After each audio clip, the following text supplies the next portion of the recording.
Ndeye Mariam Ndiaye. Mesdames et messieurs, bonjour. La date de démarrage de la campagne de commercialisation arachidière est fixée au 16 novembre prochain.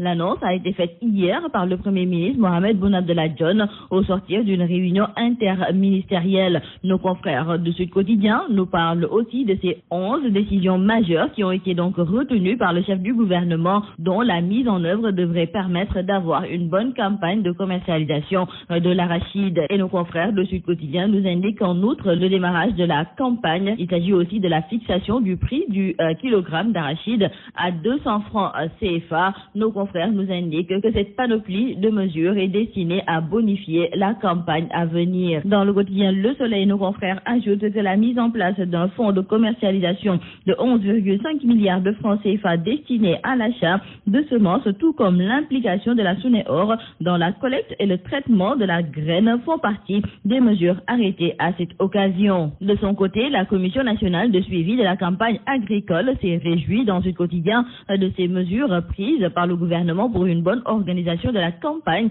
de commercialisation arachidière. Et cette commission félicite le gouvernement qui avait subventionné les semences, les intrants, le matériel agricole et qui vient aujourd'hui de subventionner à hauteur de 15 francs CFA par kilogramme le prix aux producteurs. L'affaire Lamine Diack, nous en parlons avec nos confrères du journal Enquête. Nos confrères nous expliquent que, mis à part l'ancien président de l'I2AF, ses deux fils seraient également impliqués dans l'affaire de corruption qui ébranle l'ancien président de la Fédération internationale des associations d'athlétisme. Nos confrères nous indiquent que l'Agence mondiale antidopage soupçonne Massata Diack et Khalil Diack d'être au cœur d'un réseau de corruption, de chantage et d'extorsion de fonds créé en 2011. Également dans le journal Le Quotidien, nos confrères nous parlent de ce rapport qui accable les deux fils de Lamine Diack. Ces derniers ont été épinglés concernant un chantage sur des athlètes russes. Dans le journal Le Témoin, nos confrères nous précisent que plus de 373 millions de francs CFA auraient été versés cash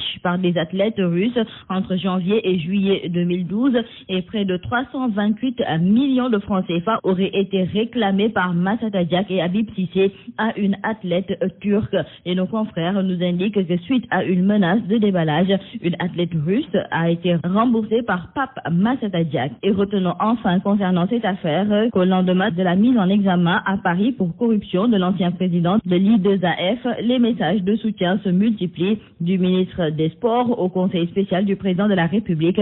C'est la grande mobilisation qui est décrétée pour défendre le soldat Lamine Diack. Du nouveau dans l'affaire Matimoch, dans le journal La Tribune, nos confrères nous parlent de ces deux individus qui ont été arrêtés pour non-assistance à personne en danger et destruction d'indices. Nos confrères du journal La Tribune nous précisent qu'il s'agit de deux repris de justice bien connus du milieu interlope. Et dans le journal L'Observateur, nos confrères nous parlent aussi de ces deux acteurs de la mort de Matimoch qui sont donc arrêtés et conduits à Rebeuss. Nos confrères du journal Libération nous indiquent qu'il s'agit de Thierry Ngom, le copain du mannequin, et Mohamed Kama. Ces deux individus l'ont laissé mourir avant d'effacer toute trace de leur présence. Retenons avec nos confrères du quotidien Le Populaire que les déclarations suspectes en matière de crimes financiers ont augmenté ces dernières années au Sénégal. Entre 2014 et 2015, nos confrères du journal Le Populaire nous font savoir que le volume de ces déclarations suspectes a accru de 25 unités, passant de 107 à 132, selon donc Walindour, président de la Saintif, qui précise en outre que 678 millions de francs CFA ont été recouvrés et 2 terrains récupérés en 2014. Et dans le journal LAS, nous parlons de l'arrestation de l'imam Ndao et compagnie. Et selon nos confrères, le déclenchement de la traque tout azimut contre les présumés terroristes est loin d'être fortuit, car les autorités ont retrouvé des éléments accablants contre les mises en cause qui risquent de séjourner encore longtemps en prison.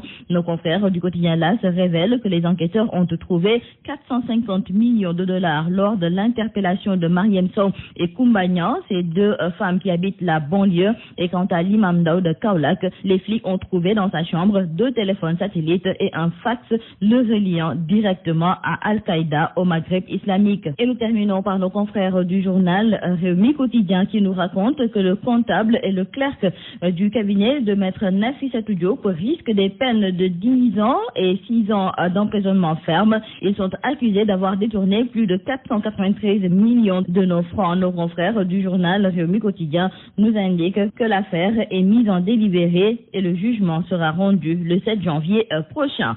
C'est tout à vos journaux et très bonne lecture.